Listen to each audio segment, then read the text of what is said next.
What's up guys and welcome. You are watching Fazi Fitness. So let's start this video with 4 weeks out physique update of one of the best from Brazil, Ramon.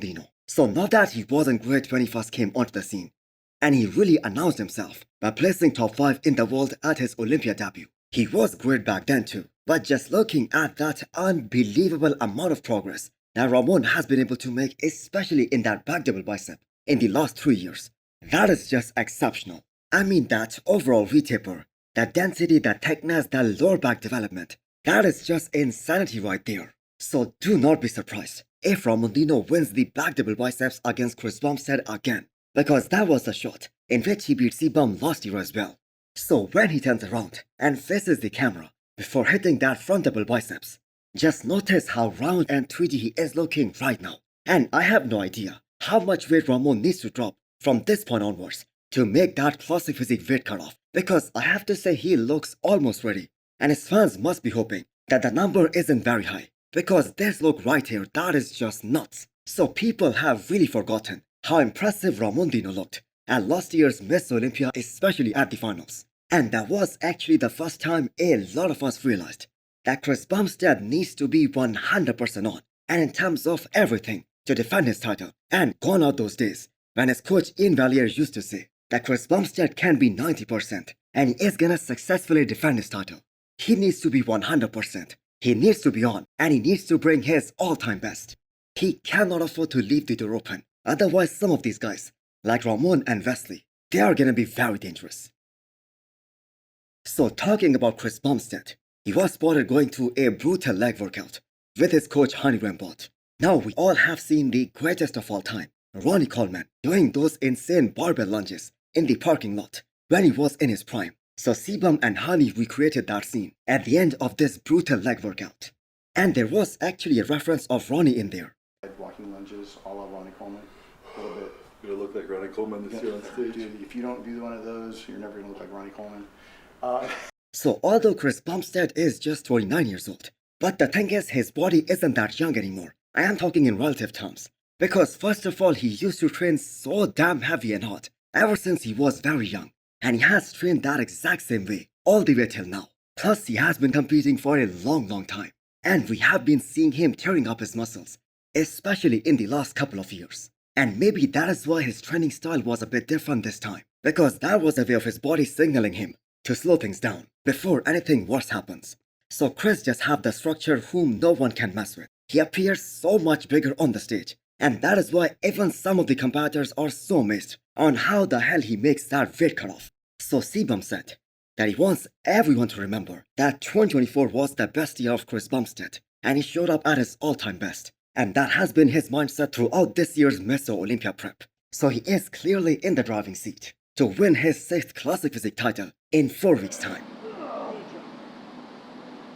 This is probably the most bodybuilding world is gonna get to see the mutant Nick Fokker before this year's Miss Olympia. He has gone through shadow mode this time, just like the legendary Dorian Yates used to do back in the day. So when Nick Fokker steps on stage in 4 weeks' time, it is either gonna be a shock or a big disappointment. Disappointment in a sense that maybe some of these guys like Samson and Andrew, who are structurally so far superior than him, they also nail it 100%.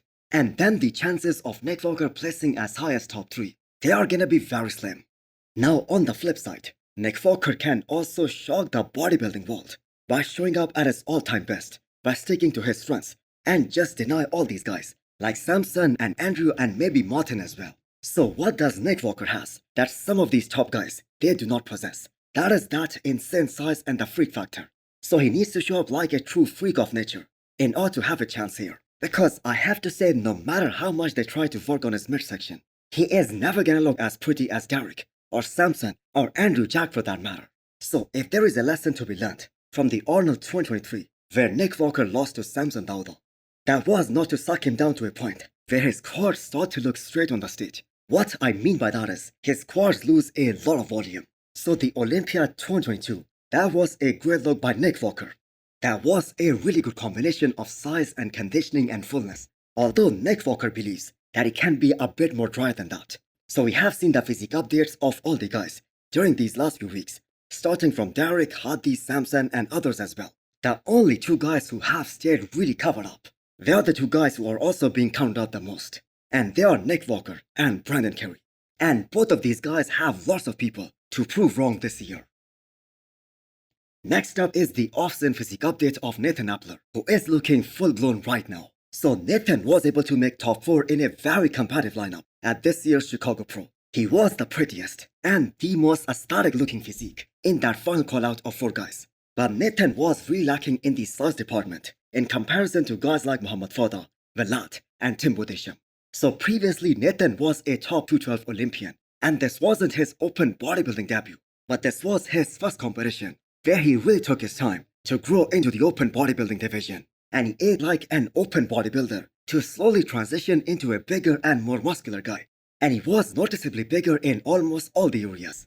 And he was actually more ripped than last year. And the great thing is that he was able to keep his waistline in check while getting bigger. So Nathan's season ended after this year's Texas Pro, where he placed 3rd. And just because Andrew Jack was the one who was competing at that show and he was just so damn dominant, people talk very little about the guys who placed 2nd and 3rd at this show. So with another solid off-season, Nathan will be a contender to qualify for the men's Open Olympia. He was really peeled to the bone front to back in both of the shows that he did this year. And that is another good quality for a guy like Nathan, because some of these other guys, like for instance Hassan Mustafa, they find it extremely hard to get truly shredded. So looking forward to what Nathan can bring to the stage in 2025. Next up, we have another update from Regan Grimes, who just entered that 300 pounds club once again. So he isn't gonna be competing at this year's Miss Olympia, but he said he is gonna be huge for the Olympia Expo. So a whole lot of attention is being given, especially to his arms in this offseason, and more specifically, his biceps, because he had amazing triceps, but the lack of bicep peaks, they make some of his shots look not as impressive as they should be. Because the thing is, Regan's front double biceps, that is a great shot for him. And the reason is how much he opens up for that shot. His huge wide lats, very small waistline. But if he had those mountain peaks, like for instance Nick Walker, that would have been a killer shot for him, because his proportions are just nuts. They are kinda reminiscent of Dereklford, but still very impressive though.